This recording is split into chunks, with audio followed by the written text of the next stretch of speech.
Today we are going to cover Block 4, Unit 3, Thematic Apperception Test and Children's Apperception Test. तो briefly हमने Thematic Apperception Test पहले पढ़ा था, जब projective techniques पढ़ी थी. इसमें थोड़ा सा कुछ एक चीज़ें नई हैं वो हम डिस्कस करेंगे. जैसे I think pull of the card, ये तुम्हारे लिए नया होगा. This is something new. तो but we will cover everything जो भी इसमें दिया है. Even if it is repetition will repeat it. So अब जो बेसिक फंडामेंटल जो प्रोजेक्टिव टेक्निक का जो है प्रिंसिपल वो समझो. जैसे नॉवेल्स हम पढ़ते हैं तो दो डिफरेंट जो राइटर्स हैं उनके नावल पढ़ते हैं तो उनकी नॉवेल्स में डिफरेंट टाइप की स्टोरीज मिलती है. जैसे एक हो सकता है थ्रिलर ही लिखता हो, एक खाली लव स्टोरी लिखता हो, या एक हमेशा सैड स्टोरी लिखता हो. So the basic point is everyone has a particular way of telling story. उनमें सबकी जो है हर इंडिविजुअल की एक कॉमन कोई थीम होती है. कोई जैसे थ्रिलर्स होते हैं उसमें हमेशा जो है हीरो के ऊपर प्रॉब्लम आ रही होती है बट हीरो कोई सॉल्यूशन निकाल रहा होता है ना. सो इस तरह से हर एक की जो है स्टोरी अपनी अलग होती है. राइटर की स्टाइल, थीम अलग होती है और उसका way of dealing with situation अलग होता है जो भी उस स्टोरी में हीरो या हीरोइन है. लाइकवाइज हर इंडिविजुअल की भी जो है अपनी लाइफ में एक थीम होती है स्टोरी की, हर इंडिविजुअल की. वो राइटर है या नहीं इससे कोई मतलब नहीं है, पर उसकी अपनी एक स्टोरी है दिमाग में और वो उस स्टोरी से पूरी दुनिया को देखता है और हर सिचुएशन को वैसे ही डील करता है. जैसे अगर कोई जो है बहुत रेजिलिएंट इंसान है, ब्रेव है, तो हर सिचुएशन में जो है यही कोशिश करेगा कि रास्ता कैसे निकाला जाए, हार नहीं मानेगा, लगा रहेगा. तो वो अगर कोई स्टोरी लिखेगा भी, मान लो सपोज कोई नावल लिखता है तो उसकी नावल में इसी टाइप की चीज़ें मिलेंगी कि ऐसा हो रहा है. और कोई हमेशा जो है हारमोनी, लव, अफेक्शन की बातें करता है लाइफ में, उसको वही पसंद है, थोड़ा सा भी कंट्रोवर्सी अवॉइड करेगा, तो उसके अगर वो स्टोरी लिखेगा तो उसमें वही चीज़ें दिखाई देंगी. तो हमारे जो भी इमोशंस हैं, जो भी थॉट प्रोसेस हैं, फीलिंग्स हैं, वो सारे जो है जब when we write something, whether it's a story और ए पोएम और ए सेंटेंस और even if we choose a word, उसमें रिफ्लेक्ट होती हैं. और ये हम कॉन्शियसली नहीं कर रहे होते, अनकॉन्शियसली कर रहे होते हैं. हम अपनी लाइफ की स्टोरी को ऐसे प्रोजेक्ट कर रहे होते हैं, वेदर इट्स ए स्टोरी और ए पोएम और ए सेंटेंस और ए वर्ड. तो ये बेसिक फंडामेंटल प्रिंसिपल है प्रोजेक्टिव टेक्निक का. तो ये क्लियर है ना. Now we come to TAT test, thematic apperception test. तो अब जो है इसको ये एक like we have discussed earlier, it's a projective technique. तो ब्रेन में, हमारे माइंड में, रादर नॉट ब्रेन, हमारे माइंड में जो अनकॉन्शियस में चीज़ें हैं, we project them on certain characters और सिचुएशंस और स्टोरी कि what is going on in our unconscious. ये हम जान के नहीं कर रहे होते हैं. तो इसीलिए जो जितने भी साइकोलॉजिस्ट होते हैं, खास तौर से साइकोडायनेमिक वाले, वो जो है when they want to investigate a person's unconscious mind, then they use this TAT. तो अब इसके मल्टीपल पर्पस हो सकते हैं. जैसे मैंने तो एक बहुत ब्रॉड टर्म बोला, अनकॉन्शियस. अनकॉन्शियस में कोई एक चीज़ थोड़ी, बहुत सारी चीज़ें हैं. जैसे कि पर्सनैलिटी उसकी क्या है, व्हाट इज हिज और हर कैपेसिटी फॉर इमोशनल कंट्रोल. हर एक का इमोशनल कंट्रोल सेम थोड़ी होता है. तो किसी पर्टिकुलर एस्पेक्ट ऑफ लाइफ के प्रति उसका एटीट्यूड क्या है. जैसे some people are cool with homosexuality, some people are aversive to it. तो ये भी एटीट्यूड हर एक का तो सेम होता नहीं है. तो ये सब भी जो है इनके थ्रू, जो TAT है, इसके थ्रू निकल के आता है. So just like Rorschach ink blot, ये this is also projective technique. तो इसमें जो है कंपेयर टू रोशा थोड़ा बेटर स्टिमुलस होता है. जैसे रोशा में तो बिल्कुल ही एम्बिगुअस होता है, टोटली अनस्ट्रक्चर्ड होता है, पर इसमें जो है कंपैरेटिवली ज़्यादा स्ट्रक्चर होता है. स्ट्रक्चर्ड इसमें भी नहीं होता पर कंपैरेटिवली ज़्यादा होता है. आगे हम थोड़ा और भी डिफरेंसेस देखेंगे. सो जब इसमें हम जब उसको देते हैं पिक्चर, दिखाते हैं, तो उससे हम सर्टेन फिक्स पैटर्न में सवाल करते हैं, what is happening in the picture. सबसे पहले उसको ये बताना, जो भी देख रहा है उसको क्या लग रहा है, what is happening here, and then what happened prior to what is happening in the picture. जो भी पिक्चर में हो रहा है उससे पहले क्या हुआ था, means what led because of which the situation has come, तो व्हाट विल हैपन आफ्टरवर्ड्स। अब जो भी पिक्चर में चल रहा है अभी, उसकी वजह से बाद में क्या होगा। And lastly but not the least, very important, specifically बोलना है और इसे फोकस भी करना है कि why are the characters acting and feeling the way they are.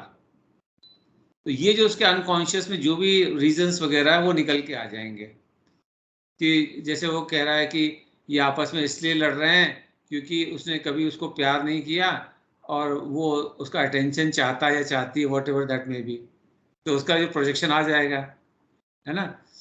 या कह सकता है कि बिकॉज ही और she is better than him और हर, तो उनमें कंपटीशन है, राइवलरी है, इसलिए वो लड़ रहे हैं। It could be anything, so depends. तो इस तरह से ये जो 4 क्वेश्चंस हैं ये बड़े इंपॉर्टेंट हैं, इनको कभी भी टीएटी करना है तो इनको चारों को एग्जैक्टली इसको बोलना है और करवाना है। और अब जो टीएटी का रिजल्ट है इसको जनरलाइज नहीं किया जा सकता है, और इसके जो रिजल्ट है वो काफ़ी सब्जेक्टिव होते हैं, दिस वी ऑलरेडी डिस्कस, कि इसमें कोई फॉर्मल सिस्टम ऑफ स्कोरिंग है ही नहीं, तो कहाँ से हम जनरलाइज करेंगे। तो एक जरूर चीज़ है कि अगर हम स्टोरीज उसकी देखें तो हमको एक फेयर आइडिया लग जाएगा इंडिविजुअल की पर्सनैलिटी कैसी है, इमोशनल कंट्रोल कितना है, attitude towards every aspect of life जो भी हमने बात करी वो कैसा है, उसकी स्टोरी से पता लग जाएगा, वॉट एवर स्टोरी ही और शी इज राइटिंग। सो ये है। फिर जो कई वजह से किया जाता है टीएटी, एक तो हमने बताया कि पर्सनैलिटी, इमोशनल कंट्रोल देखने के लिए, कई बार एम्प्लॉयज़ को सेलेक्ट करने के लिए भी किया जाता है, जैसे खासतौर से जो यूनिफॉर्म फोर्सेस वाले जितने भी जॉब्स हैं उनमें किया जाता है, because it's a very responsible position, हाथ में हथियार भी होगा, अगर इमोशनल कंट्रोल नहीं है इंडिविजुअल के तो फिर वो दूसरों की जान भी ले सकता है, खुद की भी चली जा सकती है। So we do not want a person to be holding such a position who is psychologically unstable. तो और वो अपने आप तो कोई बताएगा नहीं, तो जो हम टीएटी करेंगे तो निकल के आ जाएगा। So we basically want to know whether the person will be able to handle stressful situation or not. वो इमोशनल कॉन्फ्लिक्ट होने से रिएक्शन उसका कैसे होगा, या जो जनरल एटमॉस्फेयर है कंपनी का उसमें कैसे फिट इन होगा, ये सब जो है हम जानने के लिए करते हैं। सो जो 1935 में क्रिस्टियाना मॉर्गन और हेनरी मरे ने, they both were from Harvard university, उन्होंने इसको डिज़ाइन किया था। पर खास बात इसकी है कि जैसे रोशा जो है जब डिज़ाइन किया था इट ग्रू वेरी रैपिडली, रोशा जो है बहुत रैपिडली ग्रू हुआ था, लेकिन जो टीएटी है ये भी रैपिडली ग्रू हुआ, लेकिन इसमें कुछ चीज़ें ऐसी थी जो इन्होंने रोशा से अलग हटके करी थी, जैसे कि इस टेस्ट को साइंटिफिक कम्युनिटी ने बड़ी पॉजिटिवली लिया कंपेयर टू रोशा। ठीक है, रोशा नंबर 1 है प्रोजेक्टिव टेक्निक, आज भी जो नंबर 1 जो प्रोजेक्टिव टेक्निक टेस्ट पे आज भी रोशा है, पर उसका क्रिटिसिज्म बहुत ज़्यादा होता है, जनरल एग्रीमेंट लोगों में नहीं है कि रोशा क्या है, क्या करता है। जैसे कि हमने पिछली बार पढ़ा था कि कुछ तो मानते ही नहीं कि रोशा इज ए टेस्ट तो वो है ना, तो हाँ। सो इसी, लेकिन टीएटी के बारे में ये ऑलमोस्ट सभी एग्री करते हैं कि हाँ ये अनकॉन्शियस की जो बातें हैं ये प्रोजेक्ट करवा देता है, सभी मानते हैं। So it has been well received by scientific community, एक डिफरेंस की ये है। So और दूसरा डिफरेंस ये है रोशा और टीएटी में, जो रोशा है उसके बिहाइंड कोई थ्योरी नहीं है, देयर इज नो थ्योरी, बस कह दिया वाली बात है।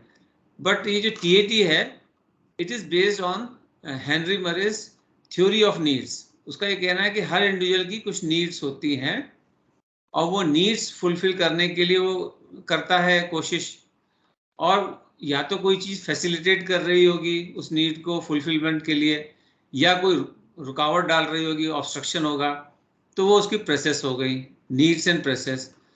और जो भी वो स्टोरी सुना रहा है उसका हीरो या हीरोइन जो भी है वो उसके थ्रू अपनी स्टोरी बना रहा है। अच्छा, ये भी पॉसिबल है इट इज क्वाइट पॉसिबल कि वो जो स्टोरी इंडिविजुअल सुना है उसमें एक से ज्यादा कैरेक्टर हो। तो एक से ज्यादा अगर कैरेक्टर हो तो उसमें जो प्रोटैगोनिस्ट है, प्रोटैगोनिस्ट मतलब जो भी स्टोरी में स्टोरी सुना रहा है वो हम मान के चलेंगे कि ये इसका हीरो है, इस पे प्रोजेक्ट कर रहा है ये ध्यान रखना। इट इज नॉट ऑलवेज कि एक ही हीरो होगा। तो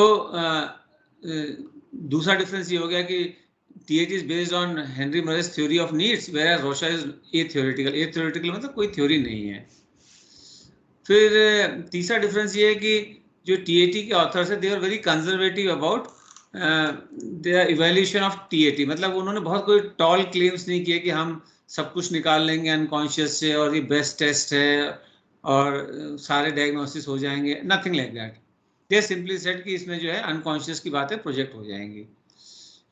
वेराज रोशा में ऐसा नहीं था, उसको जो है काफ़ी टॉल क्लेम्स उसमें किए गए थे, तो इसलिए भी जो है उसका क्रिटिसिज्म ज़्यादा हुआ। थर्ड डिफरेंस ये है। तो चौथा ये है कि जो TAT को जो प्रेजेंट किया गया था that was basically for evaluating human personality. इन्होंने ये कहा था कि भाई पर्सनैलिटी इंडिविजुअल की कैसी है वो हमें उसकी स्टोरी से पता लग जाएगा। लेकिन रोशा वालों ने पर्सनैलिटी की खाली बात नहीं की, उन्होंने तो साइकोपैथोलॉजी की भी बात करी थी, है ना। तो इसलिए भी जो है टैट वाज वेल रिसीव्ड। और जो रोशा टेस्ट है नॉन क्लिनिकल यूज़ के लिए भी इम्पॉर्टेंट है, और जबकि रोशा जो है वो क्लिनिकल यूज़ के लिए ज़्यादा इम्पॉर्टेंट है। नॉन क्लिनिकल यूज़ में इतना यूज़ नहीं है रोशा का। तो ये 4 की डिफरेंस जो है रोशा और TAT में ये पता होने चाहिए। फिर जो अभी मैं नीड्स की बात कर रहा था, Henry Murray's theory of needs, so he had identified 28 different human needs. तो वो 28 डिफरेंट जो वेरियस नीड्स हैं वो यहाँ पे प्रोजेक्ट होती हैं थ्रू द स्टोरी। जैसे नीड फॉर अचीवमेंट की हम बात करें तो नीड फॉर अचीवमेंट की क्या है कि it is the tendency to do things as rapidly and oblique और एज वेल एज पॉसिबल, जितनी तेजी से और जितना बढ़िया से बढ़िया। सो ये हमें दिख जाता है इंडिविजुअल के, जब कोई भी इंसान जब काम कर रहा होता है तो वो कितने बढ़िया तरीके से सिस्टमेटिकली ऑर्गेनाइज साफ सफाई से ऑनेस्टली कर रहा है, कितनी फास्ट करने की कोशिश कर रहा है। ये सब हमारी उसकी नीड फॉर अचीवमेंट में दिखाई दे जाती है। फिर अब ये जो नीड फॉर अचीवमेंट है ये कई फैक्टर्स पे डिपेंड करती है, जैसे पेरेंटल परसेप्शन। पेरेंटल परसेप्शन में ऐसे कि अगर उसके पेरेंट्स उससे कोई एक्सपेक्टेशन रख ही नहीं रहे हैं तो फिर उसकी नीड फॉर अचीवमेंट कहाँ से होगी। बच्चों को ज़रूरत से ज़्यादा प्रेशराइज नहीं करना चाहिए, ये अच्छी बात है, नहीं करना चाहिए। बट अगर उनसे कोई एक्सपेक्टेशन ज़ीरो रखोगे तो फिर वो कभी अपने आप को स्ट्रगल करके जो है डेवलप करने की कोशिश ही नहीं करेगा। ठीक है, तो एक्सपेक्टेशन पेरेंट्स की। दूसरा पेरेंट्स परसेप्शन, वो भी बड़ा इंपॉर्टेंट है। जैसे पेरेंट अगर कह रहे कोई कहता है कि इसके बस का कुछ नहीं कर पाएगा, तो ऑब्वियसली फिर वो उस बात को सच मान लेगा, उसकी नीड फॉर अचीवमेंट रहेगी नहीं, मैं तो कुछ कर ही नहीं सकता हूँ। और इसके अपोजिट अगर पेरेंट बार बार बोलते रहे कि अरे तुम तो बहुत टॉप क्लास के हो, तुम तो डेफिनेटली जो टॉप करोगे, तो उसको जब लगेगा कि मेरे से जो है परसेप्शन पेरेंट्स का ये है कि मैं बहुत अच्छा हूँ, तो then I should work hard to fulfil their perception जो भी है मेरे बारे में सही साबित करने के लिए। तो ये दोनों अलग अलग चीज़ें हैं, परसेप्शन और एक्सपेक्टेशन अलग अलग चीज़ें हैं। ठीक है, परसेप्शन तो ये कि वो कैसा सोच रहे हैं, एक्सपेक्टेशन ये कि वो उससे क्या एक्सपेक्ट कर रहे हैं कि वो कैसे परफॉर्म करेगा। तो जरूरी नहीं कि परसेप्शन जो है और एक्सपेक्टेशन मैच करते हो। जैसे परसेप्शन उनके दिमाग में हो सकता है कि ये ज़्यादा काबिल तो नहीं है, लेकिन एक्सपेक्टेशन के लिए वो बोल सकते हैं बेटा तुम करोगे कोशिश तो बहुत अच्छा कर सकते हो। तो ये एक्सपेक्टेशन जो है परसेप्शन दोनों सेम हो जरूरी नहीं है, लेकिन नॉर्मली सेम होती है। फिर जो पेरेंटल एटीट्यूड टुवर्ड ऑफस्प्रिंग भी होता है। जैसे कि कोई अनवांटेड चाइल्ड है तो पेरेंट जो है उस पर ज़्यादा कुछ ध्यान ही नहीं देंगे, कुछ उससे जो है चाहते नहीं रखेंगे, उससे किसी अचीवमेंट पे खुशी नहीं होंगे। जैसे पेरेंट्स बच्चे के अचीवमेंट्स पे खुश होते हैं ना, तो अगर उनका एटीट्यूड या अपने बच्चों के प्रति ये है कि हाँ हाँ हो गया ठीक है, किसी तरह पाल दें इनको, तो फिर उनका नीड ऑफ अचीवमेंट बच्चों का कम हो जाएगा।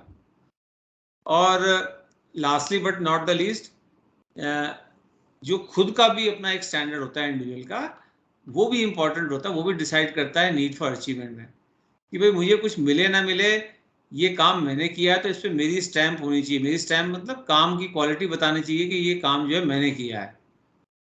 तो ये पर्सनल स्टैंडर्ड भी इंपॉर्टेंट होता है नीड फॉर अचीवमेंट। हमेशा कुछ मिले या कोई कहे तो वो तो एक्सटर्नल हो गया।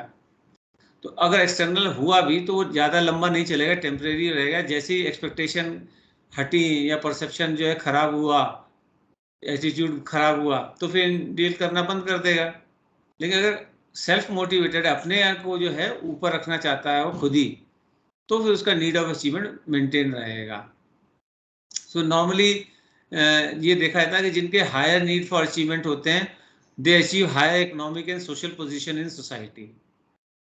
सो ये हो गया। देन ये इसकी जो भी मैंने बताया अर्थ की वैलिडिटी भी है कि हाँ ऐसा है। फिर अब डिस्क्रिप्शन पे आते हैं टीएटी का। सो जैसा कि मैं ऑलरेडी बता चुका हूँ कि compare to Rorschach, TAT is more structured and less ambiguous.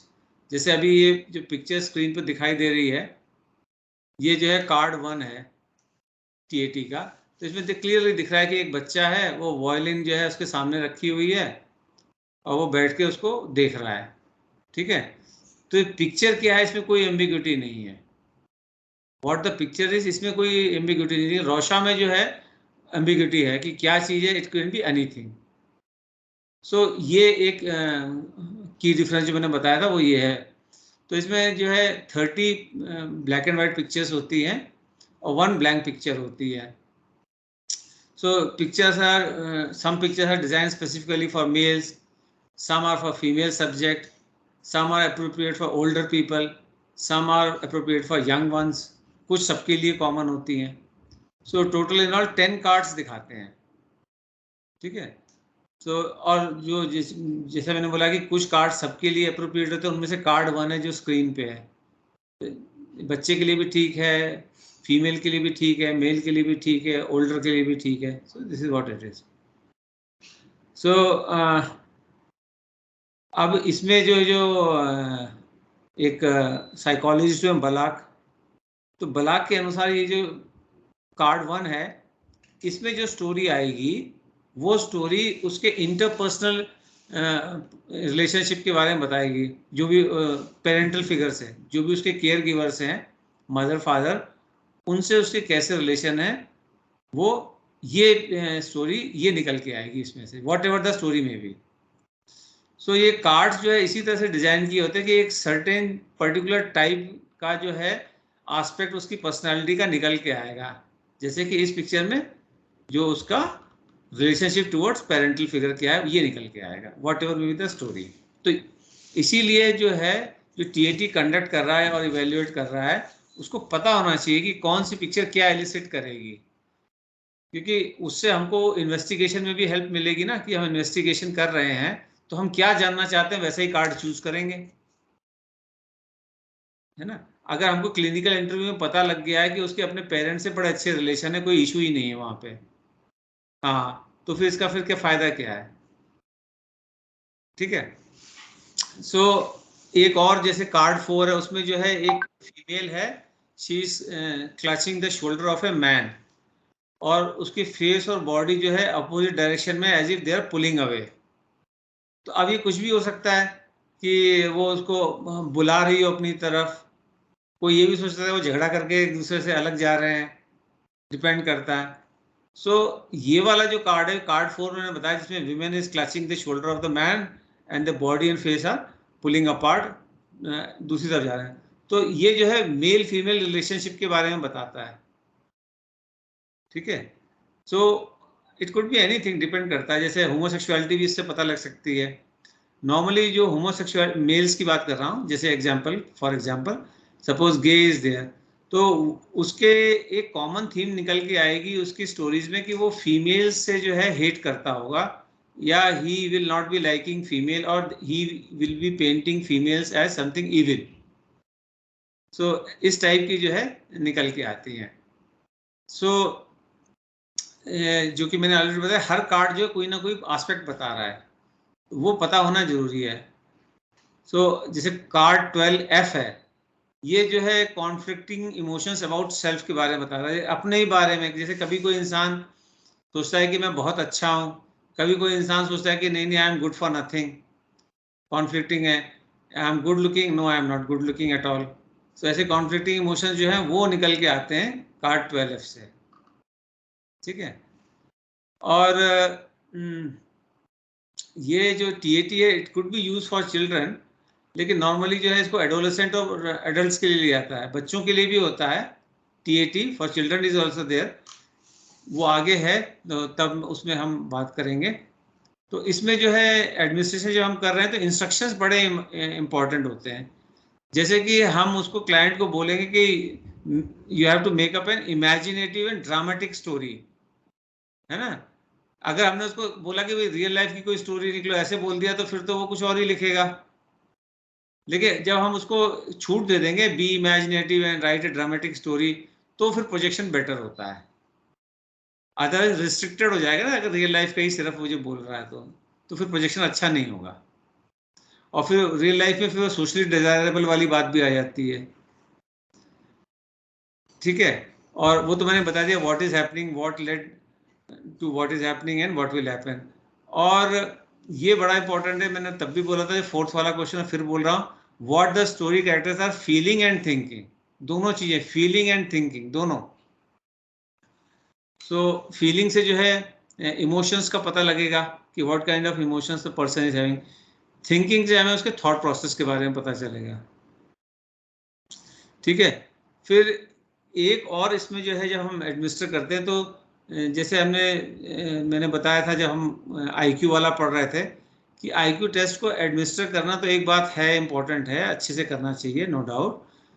पर एक इम्पॉर्टेंट एस्पेक्ट ये भी है कि IQ टेस्ट जब इंडिविजुअल अपीयर हो रहा है उसमें, तो वो उसका बिहेवियर कैसा है, how the person is reacting to failures, ये सब चीज़ें भी इंपॉर्टेंट होती है। लाइक वाइज TAT में भी जो है हमको उसके बिहेवियर को देखना है, जैसे कि there is something called response latency of each card.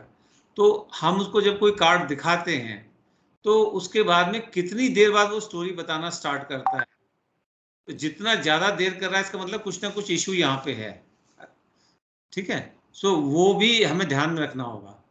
जैसे अभी मैंने बताया था मेल फीमेल वाला कार्ड, तो अगर कोई गे होगा तो उसको थोड़ा टाइम ज़्यादा लगेगा।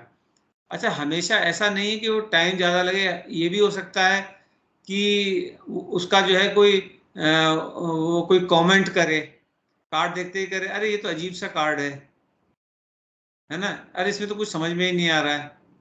तो ये भी सब हो सकता है। तो जब डिफिकल्टी उसको आएगी तब इस टाइप के रिएक्शंस देगा, तो ये रिस्पॉन्स लेटेंसी भी हमको देखना है, ठीक है।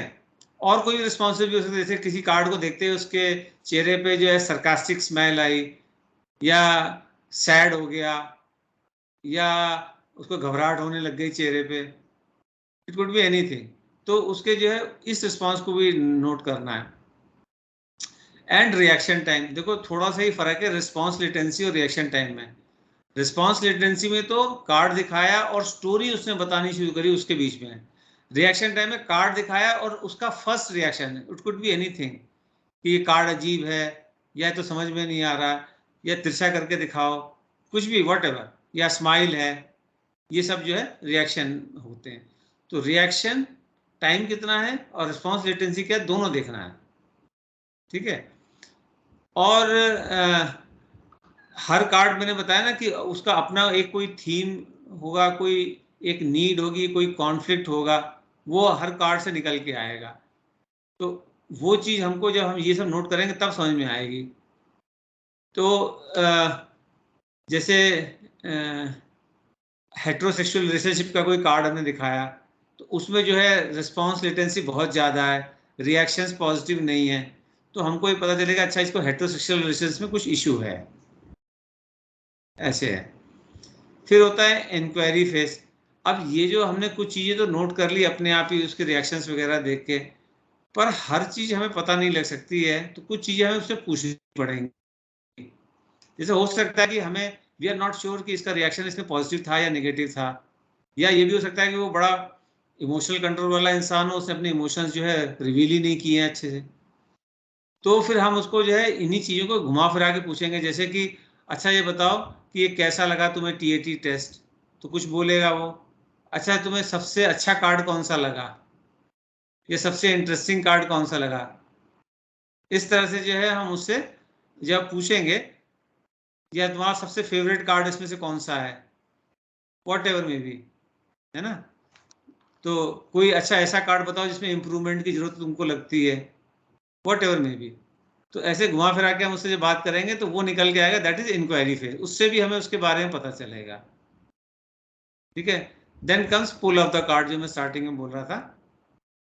पुल ऑफ द कार्ड यही जो भी मैंने बता चुका हूं ऑलरेडी, कि हर कार्ड से हमें कुछ ना कुछ पता चलता है।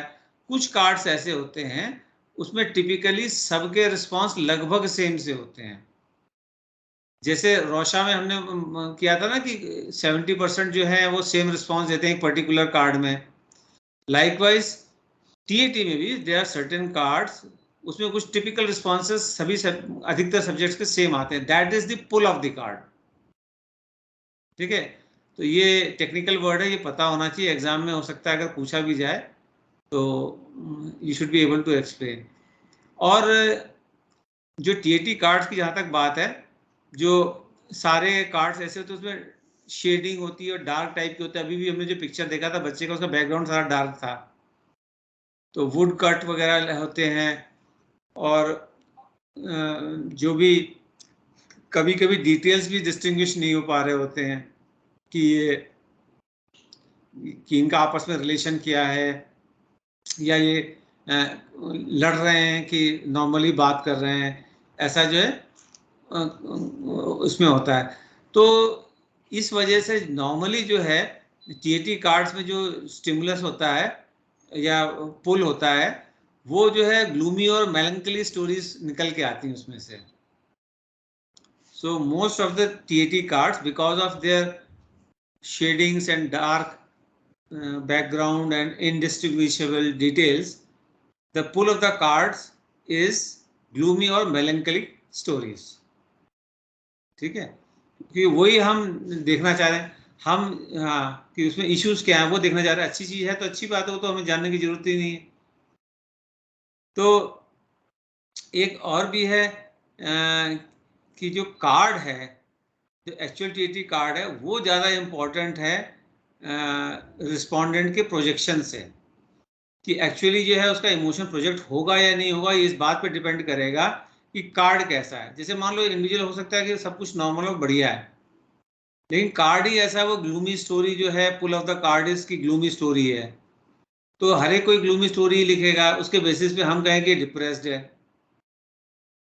तो ये भी एक एस्पेक्ट है कि more than the individual, card is also responsible for what kind of story will come. अब रोता हुआ बच्चा बना दोगे तो फिर कितने लोग उसमें पॉजिटिव लिख पाएंगे, बहुत कम लोग लिख पाएंगे। बच्चा रो रहा है तो कुछ ना कुछ तो खराब लिखेगा ही, कोई तो कुछ बात हुई होगी बच्चा रो रहा है। Then come scoring. स्कोरिंग में जैसा कि मैं बता चुका हूँ उसमें कोई भी स्टैंडर्डाइजेशन नहीं है, है ना। सो इसमें जो है साइकोबायोलॉजिकल जो बिहेवियर है, इसमें जो हेनरी मरे ने देखा है, वो साइकोबायोलॉजिकल और एनवायरमेंटल एस्पेक्ट्स पे डिपेंड करता है, हेनरी मरे का ये कहना है। ठीक है। तो अब जो है दोनों का कॉम्बिनेशन इम्पोर्टेंट है, एनवायरमेंट का भी है और जो उसकी जो प्रोसेस है उसका भी है।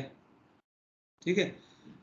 सो जो इंडिविजुअल जो है वो अपने एनवायरनमेंट के बेसिस पे भी अफेक्टेड होगा या परसीव करेगा चीज़ों को, और जो उसकी नीड्स है उसके बेसिस पे भी करेगा। तो बहुत सारे सिस्टम्स बनाए गए थे टीएटी की स्कोरिंग के लिए, लेकिन उसमें से कोई भी जो है आज तक स्टैंडर्डाइज नहीं हो पाया। सो अल्टीमेटली ये है कि जो इसकी स्कोरिंग है वो क्लिनिशियन जो है उसके स्किल पे डिपेंड करेगा। सो 3 चीज़ें तो मैं ऑलरेडी बता चुका हूँ कि हर टीएटी में जो है होंगी।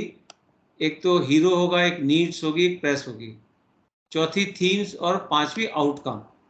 कि थीम नॉर्मली क्या, स्ट्रगल की है, हार्मोनी की है, अवॉइडेंस की है, क्या है थीम। और आउटकम स्टोरी में लास्ट में होता है क्या है कि हीरो को जो चाहता है वो मिल जाता है कि नहीं मिल जाता है, या हमेशा हार जाता है या हमेशा जीतता है, वॉट एवर मे बी। सो ये आउटकम। सो ये पांचों चीजें हमें देखनी होंगी। तो ये मैं ऑलरेडी बता दूंगा, मोस्टली अराउंड 1 कैरेक्टर रिवॉल्व करेगी स्टोरी। ज़्यादा है तो जो प्रोटैगनिस्ट है उस पर हमें फोकस करना है, ठीक है। देन हाँ, तो हमें जो है उसमें जो उसकी स्टोरी है उसमें क्या क्या देखना है, तो रिपीटेटिव थीम देखनी होगी कि भाई हमेशा विनिंग स्टोरी हो रही है या हमेशा लूजिंग स्टोरी हो रही है या हमेशा ग्लूमी स्टोरी हो रही है, कॉन्फ्लिक्ट्स क्या है। अच्छा, स्लिप ऑफ टंग भी इंपॉर्टेंट होता है, जो अनकॉन्शियस से कभी कभी स्लिप ऑफ, मतलब लिखते में या बोलते में कुछ और निकल गया मुंह से, वो भी हमें ध्यान रखना होगा कि वो अनकॉन्शियस का ही तो होता है। As per Sigmund Freud, slip of tongue is unconscious का पार्ट।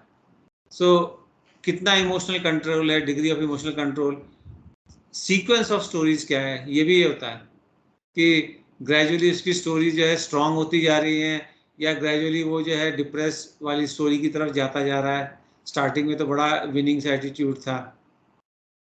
सो अब रोशा को जैसे अलग से इंडिविजुअली जो है इवेल्युएट किया जाता है, पर टीएटी में जो है ऐसा नहीं होता है। इसमें जो बाकी की जो इन्फॉर्मेशन जैसे इंटरव्यू से है या और जो टेस्ट हैं उनके रिजल्ट के साथ मिला के इसको एवेल्युएट किया जाता है, ठीक है।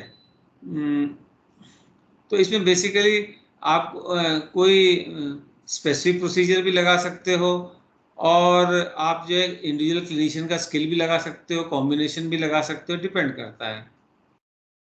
सो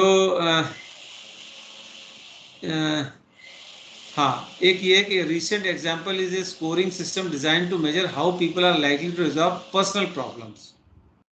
तो कोई ना कोई स्टोरी में, कोई भी स्टोरी होती है उसमें प्रॉब्लम के बिना ऐसी स्टोरी हो ही नहीं सकती। सब कुछ अच्छा ही अच्छा है और कुछ हो ही नहीं, हर स्टोरी में कुछ ना कुछ प्रॉब्लम आती है। तो वो प्रॉब्लम के बारे में इंडिविजुअल जो है कैसे रिजॉल्व करता है प्रॉब्लम्स को, ये हमें हर कार्ड में कुछ ना कुछ पता चलता है। तो एक सिस्टम जो है स्कोरिंग का, उसमें ये है कि 4 सब स्कोर्स बना दिए गए थे कि मतलब सारे कार्ड्स को 4 ग्रुप में बांट दिया गया। तो हर ग्रुप का एक कोई कॉमन थीम होगा, तो हमें उसके 4 डिफरेंट जो है सब स्केल्स मिल गए टोटल स्कोर के, और चारों को सब स्केल्स को मिला के ओवरऑल स्कोर मिल गया। तो ये भी एक सिस्टम है। तो डिपेंड करता है कि नॉर्मली जो है क्लिनिशियंस की मैं बात करूं तो वो स्कोरिंग नहीं करते हैं, वो अपना क्लिनिकल एक्सपीरियंस लगा के इंटरप्रिटेशन जरूर करते हैं, लेकिन दे डोंट स्कोर, ठीक है। अच्छा, अब टैट है क्या, व्हाट डज टैट मेजर। तो सबसे पहली बात तो सब्जेक्ट का जो वर्बल बिहेवियर है कि स्टोरी जो है वो सुनाएगा, बोलेगा, तो हमें वर्बली तो पता चलेगा इससे कितना इंटेलेक्चुअल कॉम्पिटेंस है, उसकी फ्लुएंसी कैसी है, कितना वो एब्स्ट्रैक्ट सोच सकता है, उसके बाकी के कॉग्निटिव एस्पेक्ट्स क्या हैं, ये सब वर्बल से हमें पता लग जाएगा। तो खाली स्टोरी नहीं पता चल रही, इंडिविजुअल के बारे में ये भी पता चल रहा है। दूसरा क्या है कि जो एम्बिगस सिचुएशन प्रेजेंट की गई है अथॉरिटी फिगर के द्वारा, यहाँ पे अथॉरिटी फिगर कौन है, जो क्लिनिशियन हो गया। सो उसके द्वारा जो एम्बिगस सिचुएशन प्रेजेंट की गई है उस पे इंडिविजुअल कैसे रिस्पॉन्ड करता है। तो इससे हमें क्या पता चलेगा कि जो इंडिविजुअल के जो कोपिंग स्किल्स क्या हैं, उसके इंटरपर्सनल स्किल्स क्या हैं। जैसे उसको जो है पिक्चर दिखाई, उसने कहा अरे ऐसे 5 मिनट में थोड़ी स्टोरी बनती, टाइम लगता है, अब मैं नहीं कर सकता, ऐसे भी रिस्पॉन्ड कर सकता है। या कोई तुरंत हो जाए, अच्छा मैं बोल तो सकता हूँ पर इतना फास्ट लिख नहीं सकता हूँ, तो मैं रिकॉर्ड कर दूंगा। तो ये इसका डिफरेंट तरीका हुआ, है ना। या कोई ये कहे कि नहीं नहीं मैं बोलता जाऊंगा आप लिखते जाओ, ये सारे जो उसके डिफरेंट डिफरेंट होंगे। तो ये हमारे को क्या बताया, उसके इंटरपर्सनल स्किल्स कैसे हैं, उसके कोपिंग रिसोर्सेज कैसे हैं, कि उसको ऐसा काम करने को बोला जा रहा है जो कि एक अथॉरिटी फिगर ने कहा, वो अपनी मर्जी से नहीं कर रहा है। तो ये भी हमको पता चलता है। And lastly but not the least, कि जो इंडिविजुअल की जो साइकोलॉजिकल फंक्शनिंग है, जो नीड्स कॉन्फ्लिक्ट फीलिंग्स है, वो भी हमें पता लगती है। ये तो मैं ऑलरेडी बता ही चुका हूँ। तो ये सब मेजर करता है टीएटी, अपार्ट फ्रॉम जो हमने ऑलरेडी डिस्कस किया है। इसमें 2 नए पॉइंट है कि वर्बल बिहेवियर से उसके intellectual competence, fluency, capacity to think abstractly and cognitive aspect, और दूसरा अथॉरिटी फिगर्स ने एम्बिगस फिगर पे जो है उसको कुछ करने को बोला है, तो उसके इंटरपर्सनल स्किल, कोपिंग स्किल्स का पता चलता है, ठीक है। अब जो टैट स्टोरीज जो है वो काफ़ी सारी इंफॉर्मेशन इंडिविजुअल के बारे में बताती हैं, जैसे कि ये स्क्रीन पे है थॉट ऑर्गेनाइजेशन, क्योंकि आपको थॉट्स तो बहुत सारे आएंगे पिक्चर देख के, ऑर्गेनाइज भी तो उनको करना है कि एक स्टोरी बन पाए। फिर इमोशनल रिस्पॉन्सिवनेस, वो भी है कि कौन से इमोशनल उसके जो है रिस्पॉन्ड कर रहे हैं किस थीम पे।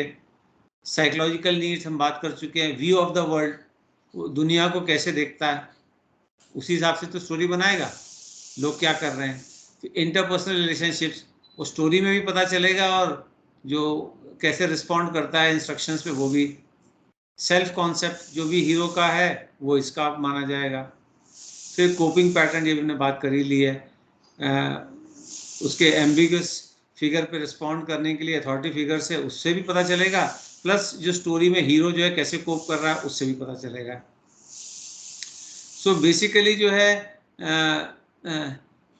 ये कहते हैं कि जो टीएटी है वो इंडिविजुअल की जो अनकॉन्शियस फंक्शनिंग है उसको जो है रिफ्लेक्ट करती है। समथिंग पैरेलल टू ड्रीम्स, जैसे ड्रीम्स को कहा जाता है ना कि आदमी के दिमाग में जो चल रहा होता है वही ड्रीम्स में आता है।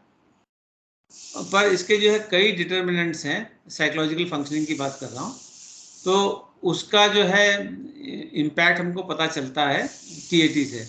जैसे सिचुएशनल कॉन्टेक्स्ट जो है वो बड़ा इंपॉर्टेंट है, इसको ध्यान रखना, ध्यान से सुनना। सिचुएशनल कॉन्टेक्स्ट को क्या है कि टीएटी ये हो सकता है कि हम ऐसे ही कोई एक्सपेरिमेंट कर रहे हैं और कोई वॉलंटरी सब्जेक्ट आया है, वो एज ए सब्जेक्ट अपीयर हो रहा है, एक सिचुएशन ये हो सकती है। दूसरा ये भी हो सकता है कि कोर्ट ने जो है ऑर्डर दिया है कि इसका एवेल्यूएशन करो, इसलिए हम उसका टीएटी टेस्ट ले रहे हैं।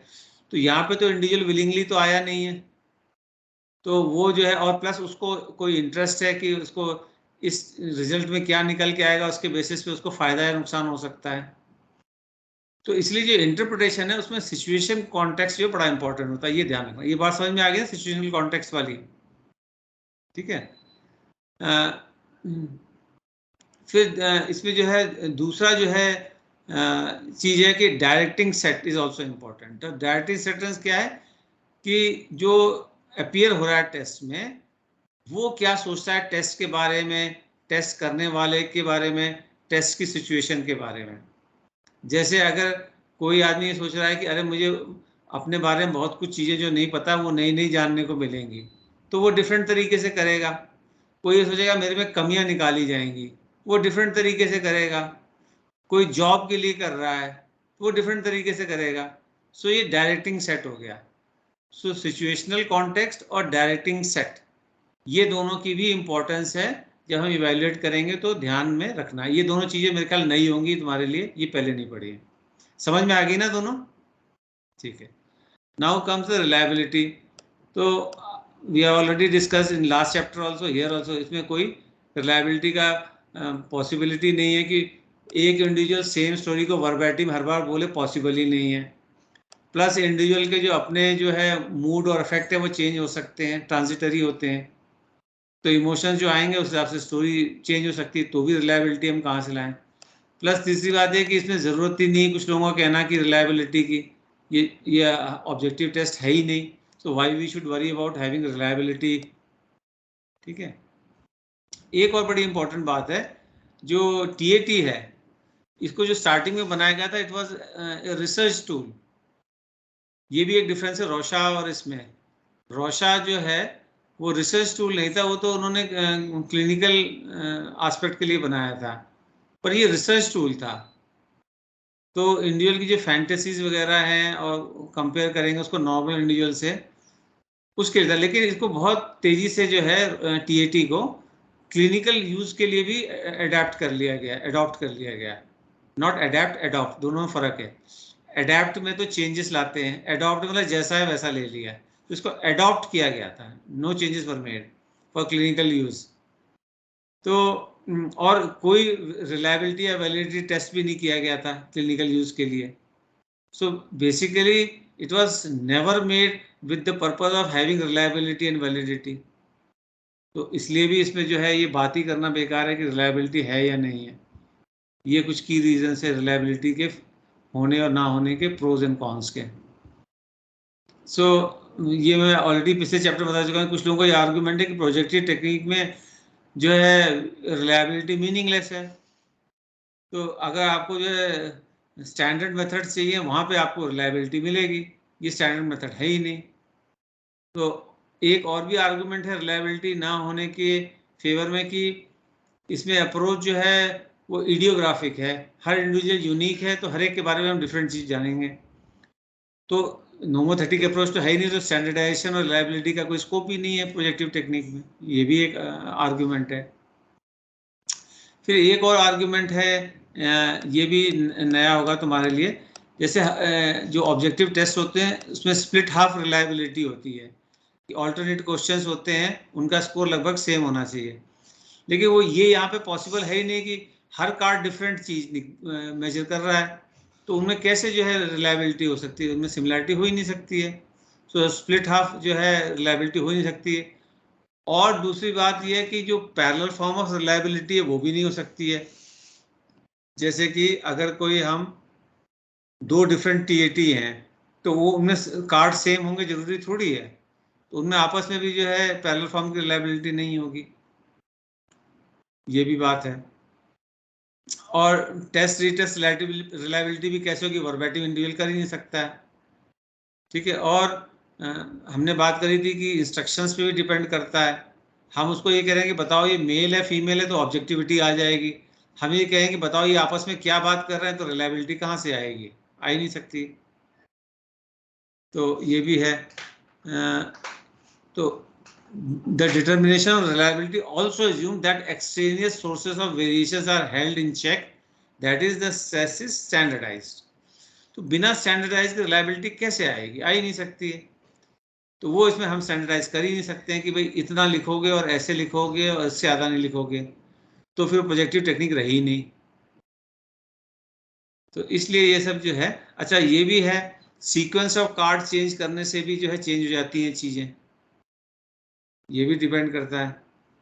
तो इतने सारे जो है फैक्टर्स हैं, इसकी वजह से रिलायबिलिटी की बात ही करना बेकार है इसमें। Now comes the validity part. तो जैसे कि रोशा टेस्ट में जो है उसके डायग्नोसिस के लिए यूज़ करते हैं उसको, है ना। जैसे जो क्रिएटिव आइडियाज़ वाले, जो नई नई चीज़ें जो कोई नहीं देख पाता, स्किज़ोफ्रेनिया वाले देख लेते हैं। सो टीएटी को जो है डिफरेंशियल डायग्नोसिस के लिए यूज़ नहीं कर सकते कि हम डिफरेंशिएट करना है कि दो डिफरेंट साइकोपैथोलॉजी में ये प्रॉब्लम है या ये प्रॉब्लम है, वो नहीं कर सकते हैं टीएटी में। फिर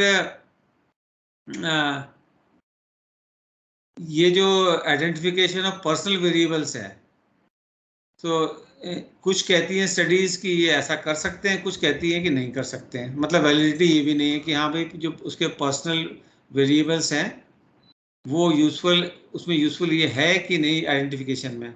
there are studies that support this conclusion and studies that do not. दोनों तरह की स्टडीज हैं।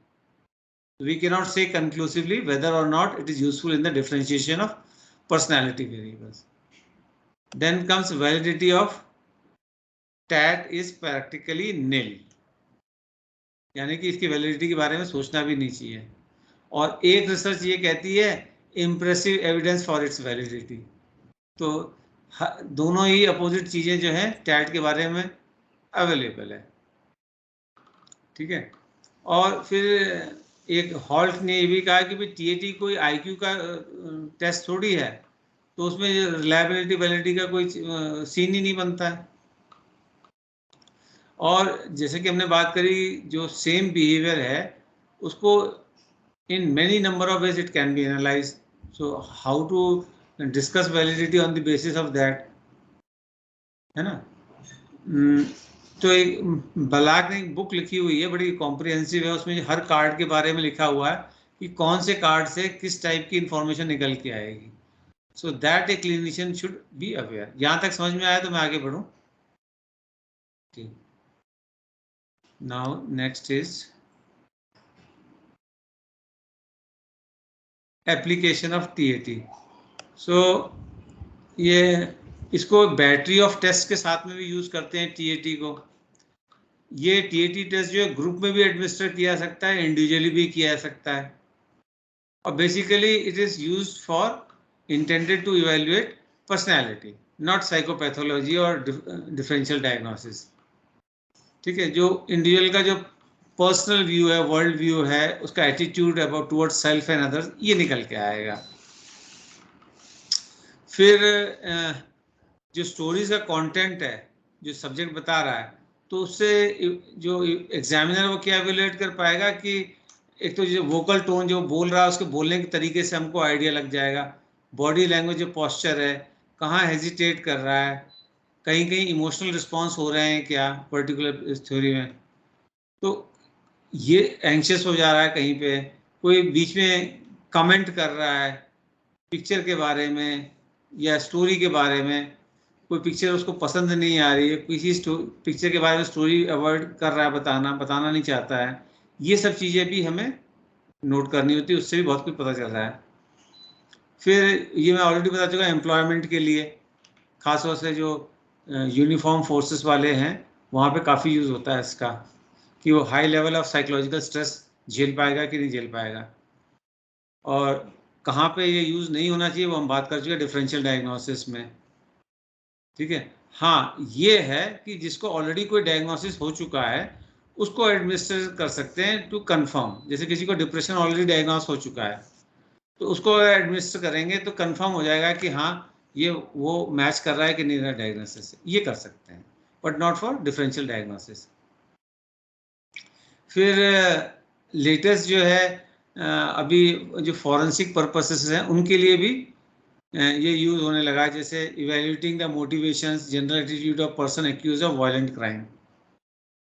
तो इसमें एक देखा गया था, एक 24 ईयर्स ओल्ड मैन था, प्रिजन में था, उसने सीरीज ऑफ सेक्सुअल मर्डर्स किए थे, मतलब रेप एंड मर्डर। तो उससे टीएटी उस पर कंडक्ट किया गया था। तो और फिर जो दूसरे सिमिलर क्राइम्स में जो लोग जेल में थे तो ये देखा गया कि उनकी स्टोरीज में जो है सेम थीम निकल के आ रही थी। हाँ, और ऑफ कोर्स उनके जो रिस्पॉन्सेस थे वो आउटसाइड नॉर्मल लिमिट थे, वो तो थे ही थे नो डाउट सभी के, लेकिन उनमें सिमिलैरिटी भी थी, जो सेम टाइप ऑफ क्राइम जिन्होंने किया था, तो उससे पता चलता है कि हाँ same type of personality, same type की स्टोरी देंगे, ये तो पता चलता है।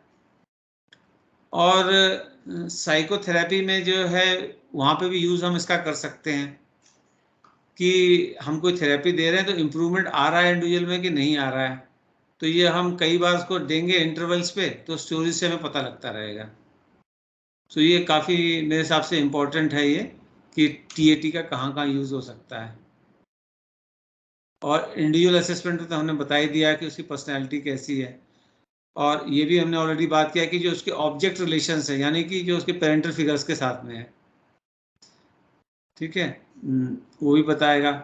और इमोशनल टोन ऑफ रिलेशनशिप ये भी बताएगा।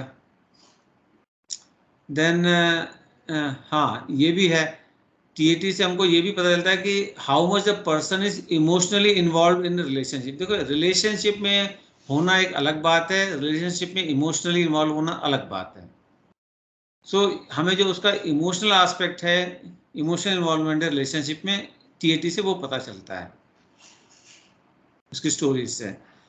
और जो कॉम्प्लेक्सिटीज ऑफ ह्यूमन रिलेशनशिप है उसको वो कितना समझ सकता है, जैसे ईगो सेंट्रिक है या नहीं है, या सामने वाले के इमोशंस को भी समझ रहा है, उसके साथ के आसपास लोगों की बातें भी समझ रहा है, सिचुएशन को समझ रहा है ना, ये सब चीज़ों को समझ रहा है कि नहीं समझ रहा है।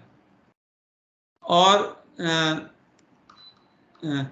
ये भी हमें पता चलता है कि वो क्या इस चीज़ में डिस्टिंग्विश कर पाता है कि नहीं कर पाता है, कि वो उसका खुद का व्यू पॉइंट क्या है ऑन पर्टिकुलर सिचुएशन, और दूसरों का जो उस सिचुएशन में इन्वॉल्व है क्या पर्सपेक्टिव है। जैसे कहीं जाने का प्रोग्राम बन रहा है, हम कहीं और जाना चाहते हैं, बाकी लोग कहीं और जाना चाह रहे हैं, तो हम क्या चाह रहे हैं ये तो हमें व्यू पॉइंट हमारा हो गया, लेकिन दूसरे लोगों का क्या पर्सपेक्टिव है वो समझने की हम कोशिश कर रहे हैं कि नहीं कर रहे हैं। एग्री करना ना करना अलग बात है, but are we making an attempt to understand कि क्या हमने पूछा भी है कि वो क्यों नहीं जाना चाहते हैं वहाँ पे, कि बस किसी ने मना किया था, नहीं नहीं नहीं मेरी बात मानी जाएगी, नहीं मानोगे तो फिर मैं नहीं जाऊँगा। सो भाई क्यों नहीं जाना चाहते हो, उससे वजह पूछो, और कोई वैलिड वजह है तो ठीक है, वैलिड वजह नहीं तो उसको लॉजिक से समझाने की कोशिश की जाए, तो ये सब चीज़ें जो है इसमें निकल के आती हैं। Then their ability to control aggressive impulses, वो भी स्टोरी से हमें पता लग जाता है। सेल्फ एस्टीम उसकी कैसी है, पर्सनल आइडेंटिटी क्या है, ठीक है। फिर जो इन पेशेंट हैं, जो नॉन डिसोसिएटिव इन पेशेंट्स हैं, उनके रिस्पॉन्सेज जो है ग्रुप में भी हम ले सकते हैं उनकी प्रोग्रेस को मेजर करने के लिए, ठीक है। अब ऑल्टरनेटिव अपरसेप्शन प्रोजेक्ट मतलब जो टीएटी के अलावा क्या क्या है, सो एक है family of man photo essay collection, ठीक है, ये भी प्रोजेक्टिव टेक्निक है। तो इसमें जो है जैसे हमने बात की थी टीएटी में तो सब ग्लूमी डार्क इस टाइप का है, पर इसमें जो है फैमिली ऑफ मैन फोटो ऐसे कलेक्शन, इसमें जो पिक्चर्स है उसमें पॉजिटिव नेगेटिव को बैलेंस किया गया है। तो टीएटी की तरह इसमें प्रीडोमिनेंटली नेगेटिव और लो एनर्जी स्टोरीज नहीं आएंगी, टीएटी में प्रीडोमिनेंटली नेगेटिव और लो एनर्जी स्टोरीज आएंगी, इसमें बैलेंस्ड है। फिर एक सदर्न मिसिसिपी टीएटी है, एसएम टैट कहते हैं। तो इसमें जो है जो टीएटी के जो कई सारे एडवांटेज हैं वो भी हैं, और इसमें जो है मॉडर्न मेथड्स भी इन्होंने अप्लाई किए हैं जो अपनी इवैल्यूएशन के। लेकिन हाँ ऑफ कोर्स अभी और रिसर्च की तो ज़रूरत है ही है, ये नहीं कह सकते कि परफेक्ट है ये। फिर एक जब हमने बात की थी कि बच्चों के लिए अलग से होता है चिल्ड्रंस परसेप्शन टेस्ट, तो ये 3 साल से 10 साल के बच्चों के लिए होता है, और इसमें जो है एनिमल फिगर्स भी यूज़ करते हैं, ह्यूमन फिगर्स भी यूज़ करते हैं। सो जहाँ एनिमल फिगर्स यूज़ करते हैं उससे कैट ए करते हैं एनिमल, और जहाँ ह्यूमन फिगर्स यूज़ करते हैं कैट एच करते हैं। अच्छा, एक रीजन, 2 रीजन्स हैं कि why animal figures are use. एक तो बच्चे आइडेंटिफाई एनिमल्स के साथ में ज़्यादा करते हैं, एक तो ये है की रीज़न। दूसरा क्या है कि जो एनिमल अगर फिगर कोई है टीएटी में, तो हमेशा ये कहना पॉसिबल नहीं होता है कि ये मेल है या फीमेल है। जैसे अगर कोई बियर है तो मेल बियर है कि फीमेल बियर है, नहीं कह पाएंगे हमेशा, अनलेस कि उसको ड्रॉ ऐसे किया जाए कि क्लियरली मेल या फीमेल दिखाई दे रहा है। अगर एक नॉर्मल बियर हम दूर से देखें, वी कैन नॉट से मेल है कि फीमेल है। तो जो छोटे एनिमल्स उसमें दिखाए जाते हैं तो बच्चे उसके साथ में खुद को आइडेंटिफाई कर लेंगे इर्रेस्पेक्टिव ऑफ देयर जेंडर, क्योंकि वो छोटे एनिमल में जेंडर पता ही नहीं चलेगा कि इसका क्या है। तो अगर फीमेल है सब्जेक्ट तो भी वो उससे आइडेंटिफाई हो जाएगा, और मेल है तो भी, इसलिए भी एनिमल फिगर्स को लेते हैं। तो फिर कुछ ऐसे भी स्पेशल चाइल्ड अपरसेप्शन टेस्ट बनाए गए हैं स्पेसिफिकली जो लैटिनो और लैटिना अमेरिकन चिल्ड्रन हैं उनके लिए बनाए गए हैं। फिर एक tell me a story test होता है। सो इसमें जो है माइनॉरिटी और नॉन माइनॉरिटी चिल्ड्रन और एडोलेसेंट होते हैं, उनके लिए होता है। सो इसमें normative data for each group होता है, मतलब हर ग्रुप के लिए एक डाटा होगा कि भाई किस ग्रुप के लिए कितना क्या होगा। सो ये थोड़ा सा स्टैंडर्डाइजेशन की तरफ ले जाने की कोशिश की गई है। और इसमें जो स्टिमुलस कार्ड है स्ट्रक्चर, ये देखो खास बात है जो ग्रीन में इधर जहाँ कर्सर है, the stimulus cards are structure to elicit specific responses and are in colors to facilitate verbalization projection of emotional states। if जो colored cards होते हैं उसमें इमोशनल बेटर जो है दिखाई देते हैं, तो इसलिए जो इमोशनल रिस्पॉन्सेज ज़्यादा निकल के आएंगे। तो ये टीएटी से कैसे डिफरेंट है टेल मी ए स्टोरी, तो ये पर्सनैलिटी फंक्शंस पे जो है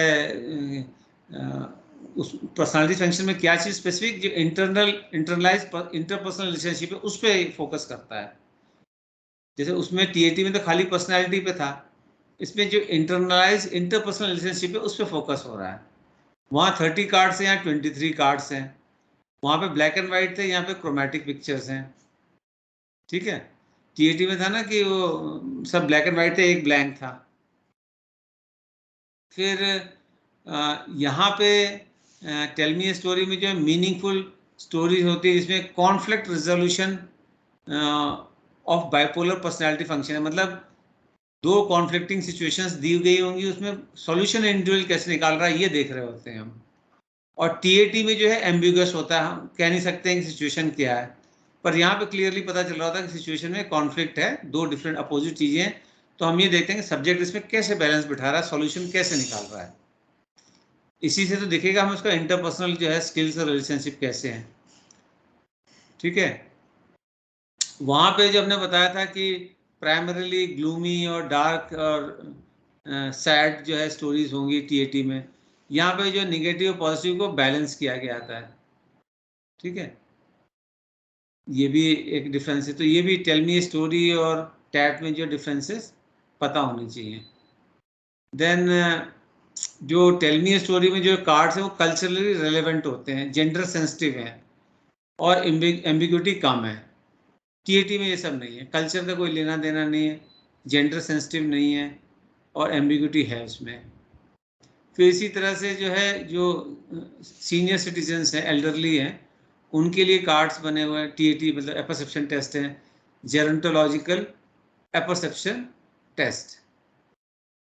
ठीक है, तो इसमें जो है नॉर्मली कैसी थीम्स होंगी जो एल्डरली पीपल के लिए इम्पॉर्टेंट होंगी, जैसे कि लोनलीनेस है, फैमिली कॉन्फ्लिक्ट है, इलनेस है, इस टाइप की चीज़ें होंगी।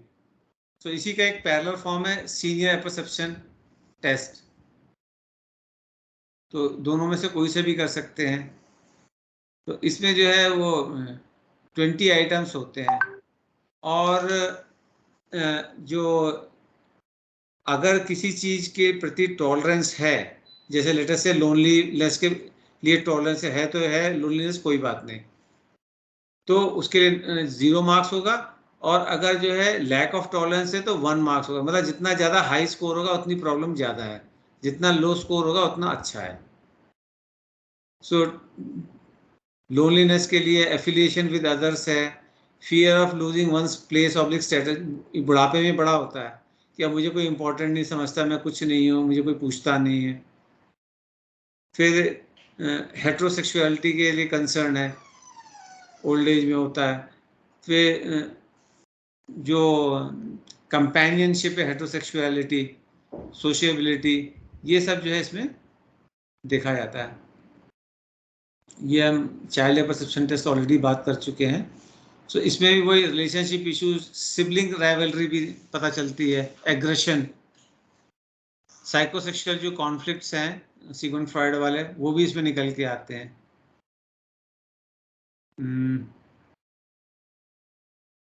सो जो सबसे रिसेंट चाइल्ड परसेप्शन टेस्ट है 1996 में जो है पब्लिश हुआ था।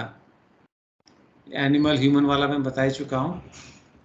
हाँ, ये जो चाइल्ड परसेप्शन टेस्ट है ये should never be given in group form, ये ध्यान रखना, हमेशा इंडिविजुअल दिया जाएगा। छोटे बच्चों की बात हो रही है ना, क्योंकि सो बहुत माइन्यूटली हमको ऑब्जर्व करना पड़ेगा, वो ग्रुप में नहीं कर पाएंगे और बच्चे के डाउट्स भी होंगे, ग्रुप में दूर नहीं हो पाएंगे।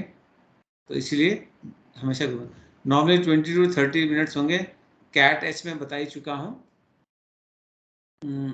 तो नॉर्मली जो कैट ए यानी एनिमल वाला वो 7 to 10 ईयर्स की एज वालों के लिए होता है। तो यहाँ पे जो ग्रीन हाईलाइट है, जहाँ पे मेरा कर्सर है, तो जो यहाँ डिटेल्स दिए हुए हैं किस टाइप के एनिमल्स के पिक्चर, जैसे कि बेबी चिक्स हैं। अब बेबी चिक्स हैं तो मेल भी हो सकते हैं, फीमेल भी हो सकते हैं। Seated around table with adult chicken appearing in the background, वो भी मेल फीमेल कुछ भी हो सकता है। तो मदर को भी समझ सकते हैं, फादर को भी समझ सकते हैं। ठीक है, ए लार्ज बियर, अब लार्ज बियर मेल भी हो सकता है, फीमेल भी हो सकता है, मतलब मदर फादर दोनों। And a bear playing tug of war, अब ये टग ऑफ वॉर जो है एग्रेशन भी हो सकता है, कॉन्फ्लिक्ट भी हो सकता है, प्लेफुल भी हो सकता है, सिबलिंग भी हो सकता है ना। तो ऐसे जो है किया जाता है। और जो ह्यूमन वर्शन में बस जो एडल्ट एनिमल्स हैं उनको एडल्ट ह्यूमन से रिप्लेस कर दिया जाता है, और जो स्मॉल एनिमल्स हैं उनको चिल्ड्रन से रिप्लेस कर दिया जाता है बस। लेकिन यहाँ पे जो है जेंडर जो है पता चल जाएगा, जो कि एनिमल्स में पता नहीं चलता है। एनिमल्स के केस में gender identity is ambiguous, whereas in the case of humans it is not। तो क्या क्या हम देखेंगे, बच्चे की कंपटीशन कितना है, इलनेस क्या रही है, इंजरीज है, बॉडी इमेज क्या है, फैमिली लाइफ क्या है, स्कूल की सिचुएशन क्या है, ये सब हम देखेंगे। तो जो प्रोटैगोनिस्ट है स्टोरी का, उसकी प्राइमरी नीड्स क्या है, जो मेन कैरेक्टर है उसके अपने एनवायरनमेंट से क्या रिलेशनशिप हैं, ये जो स्टोरी बताएगा बच्चा, उसके एंजाइटीज, फियर और साइकोलॉजिकल डिफेंसेस, ये सब निकल के आ जाएंगे। Scoring we have already discussed. इसमें हमको एक ये भी पता चलता है function of child super ego, मतलब राइट और रॉन्ग में कितना डिफ्रेंशिएट कर पा रहा है, and integration of child's ego, तो कितना वेल फाउंड पर्सनैलिटी है, बिखरा बिखरा है या कॉम्पैक्टनेस है उसके अपने थॉट प्रोसेस में, ये सब भी हमको पता लगता है। अब जैसे कि इसमें एक कार्ड है, उसमें एक फेरोशियस लॉयन है, it is leaping towards a monkey, कूद रहा है मंकी की तरफ, और monkey is trying to climb a tree.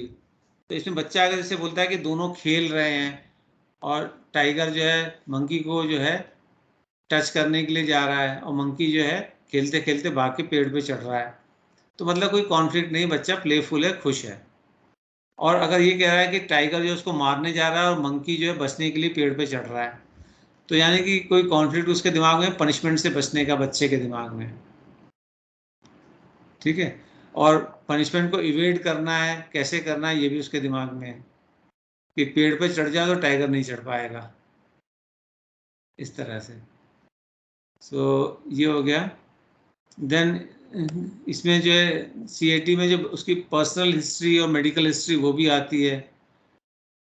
फिर देयर आर सर्टेन प्रिकॉशंस, जो टेस्ट कंडक्ट जो कर रहा है उसको हर पिक्चर के जो अंडरलाइंग थ्योरीज है उसके बारे में पता होना चाहिए कि which picture is eliciting what kind of response, ठीक है। दूसरी चीज, क्योंकि इसमें सब्जेक्टिव नेचर है इंटरप्रिटेशन का, तो इसके बेसिस पे कभी भी कंक्लूजन नहीं निकालना है, टीएटी की बेसिस पे सपोर्टिंग रखना है।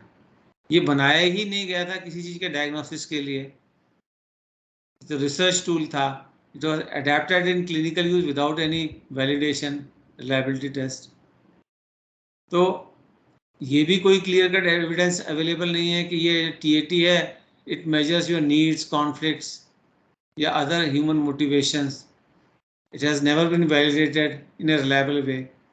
तो इसलिए इसको टेस्ट को बहुत लिमिटेड जो है जनरलाइजेबिलिटी कर सकते हैं।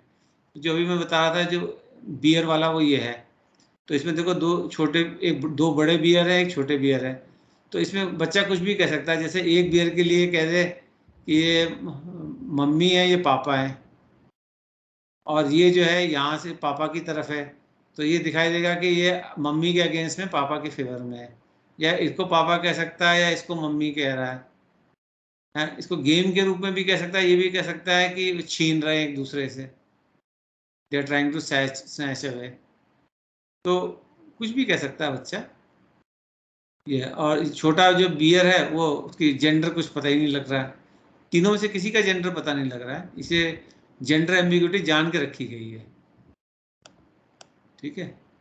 सो I think I have come to the end of the session. Yes, so अगर कोई क्वेश्चन है you can ask, otherwise I will finish. Okay then, so I am stopping the recording.